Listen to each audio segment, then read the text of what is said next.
और चलिए खबरों में आगे बढ़ते हैं। जैश कमांडर मसूद इलियास का बड़ा कबूलनामा। देखिए, जैश कमांडर मसूद इलियास का ये बड़ा सा कबूलनामा है। आतंकी मसूद इलियास कश्मीरी का कबूलनामा। ऑपरेशन सिंदूर में मसूद का परिवार मारा गया। बहावलपुर में मारा गया मसूद का परिवार। और ऐसे में देखिए, इसे दो तरह से देखा जा सकता है। इस कबूलनामे को एक जो सवाल लगातार पूछ रहे थे कि कितने आतंकियों को मारा, कितने ठिकाने ध्वस्त किए, कितना नुकसान पहुंचाया भारत के सैनिकों ने, तो ये जवाब है कि मसूद अजहर का पूरा परिवार इसमें मारा गया था। याद होगा, मसूद अजहर ये भी कहता दिखाई दिया था कि मैं भी मर जाता तो अच्छा होता। और दूसरा ये कि एक सिंपैथी यहाँ पर जुटाने की कोशिश जो है मसूद इलियास की तरफ से, ताकि और आतंकियों को खड़ा किया जा सके। और ऐसे में आपको बताते हुए कि तुम्हारी लड़ाई में देखिए मसूद अजहर जो है उसने अपने पूरे परिवार को खो दिया। ऐसे में सबको खड़ा होना होगा, क्योंकि जो जानकारी मिल रही थी कि फंडिंग जुटाते हुए यहाँ पर और आतंकियों को खड़ा करने की फिराक में ये तमाम आतंकी संगठन है। और ज्यादा जानकारी के लिए सीधे रुख करेंगे अपने संवाददाता रमन सैनी का। रमन, इसे दो तरह से देखे। पहला तो ये कि एक तरह से ये सबूत है, प्रूफ है, जो लगातार सबूत मांग रहे थे कि कितना नुकसान पहुंचाया, कौन से आतंकी संगठन को ध्वस्त किया, कितने आतंकियों को मारा। दूसरा ये कि एक तरह से पाकिस्तान की सरजमी पर फिर से आतंकियों को पनपाने की ये कोशिश है सिंपैथी के जरिए।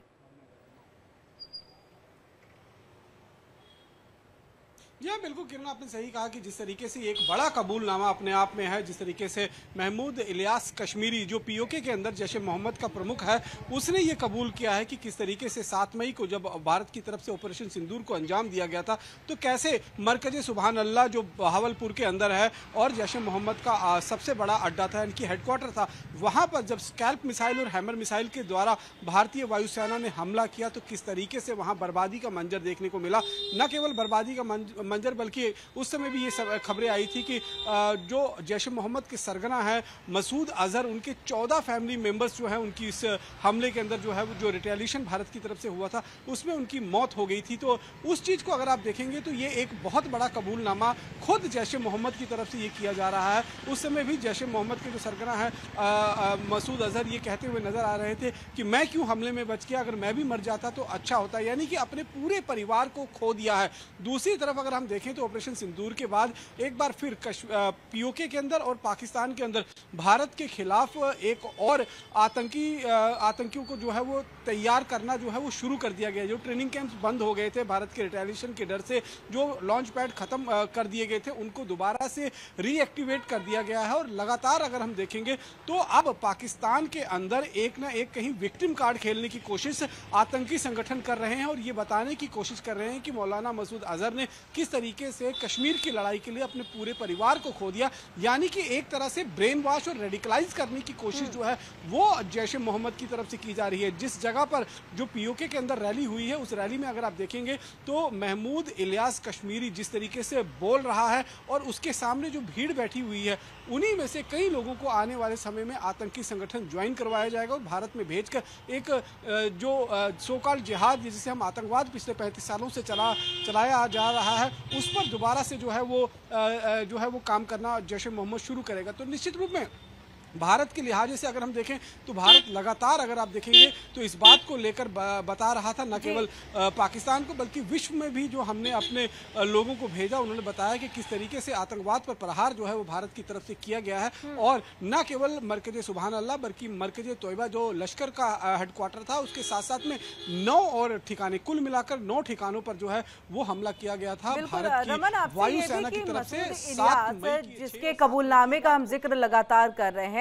ये कितना करीबी है मसूद अजहर का, और अभी भी जरूर बातचीत जो है या कनेक्शन जो है वो भी हो गया, तो कितना करीबी ये रहा है मसूद इलियास, और हम थोड़ा बैकग्राउंड अगर इसके बारे में आप बता सकें।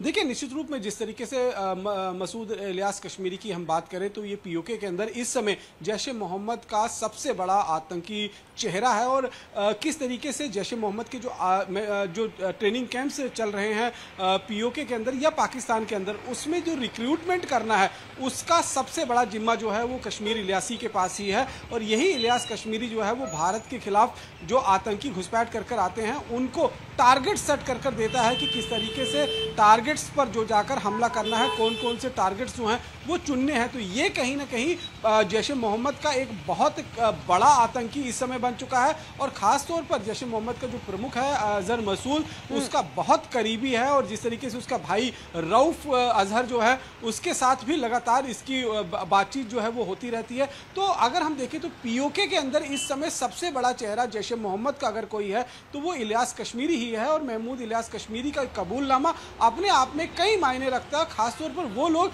जो लगातार भारत सरकार से इस बात को लेकर सबूत मांग रहे थे कि कितना नुकसान हुआ है, किस तरीके से हमने जो ऑपरेशन सिंदूर को अंजाम दिया है उसमें किस हद तक हमने पेनिट्रेट किया है पाकिस्तान की सरजमी के अंदर और आतंकी संगठनों को कितना नुकसान हुआ है। वैसे तो देश के रक्षा मंत्री कह चुके हैं कि 100 से ज़्यादा आतंकी जो हैं वो ऑपरेशन सिंदूर के जो 9 ठिकाने जिनको चुने गए थे उसमें मारे गए हैं, लेकिन ये संख्या इससे बहुत ज़्यादा हो सकती है। और ख़ास तौर पर चाहे वो लश्कर का चीफ हो या फिर जैश का चीफ हो, उनके आपसी उनके करीबी लोग जो हैं वो इस ऑपरेशन के अंदर पूरी तरीके से ढेर हुए हैं। तो यानी कि एक बहुत बड़ा पेनिट्रेट जो है वो आतंकी संगठन के बीच में भारतीय वायुसेना ने उस हमले के जरिए किया था, जिससे उनकी पूरी नींव जो है लेकिन वो उस हिल पर गई भी है। सवाल और कुछ आज उठा रहे थे लोग, जिसका जवाब ये इलियासी कश्मीरी जो है उसका कबूलनामा है। बहुत बहुत शुक्रिया पूरी जानकारी हम तक यहाँ पर पहुंचाने के लिए।